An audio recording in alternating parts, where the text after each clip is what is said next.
ಇದ್ದೇವೆ. ಹಾಗೆಯೇ ಈ ಒಂದು ಕಾರ್ಯಕ್ರಮದ ಕೇಂದ್ರ ಬಿಂದು ನಮ್ಮ ಮುಂದಿನ ಲೋಕಸಭಾ ಸದಸ್ಯರಿಗೆ ಅಂತ ಇರ್ತಕ್ಕಂಥ ಮೈತ್ರಿ ಮಲ್ಲಸ್ವಾಮಿ ಸಂಚಾರ ಮಾಡ್ತಾ ಇದ್ದೇವೆ.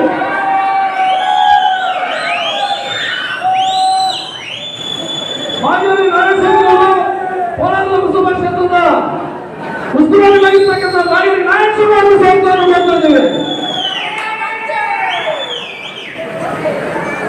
ಗ್ರಾಮಾಂತರ ಬಿಜೆಪಿ ಅಧ್ಯಕ್ಷ ಆಗಿರ್ತಕ್ಕಂಥ ಲಕ್ಷ್ಮೀನಾರಾಯಣ ಶರ್ಮಾ ಅವರಿಂದ ಸಂಚಾರ ಮಾಡ್ತಾ ಇದ್ದೇವೆ.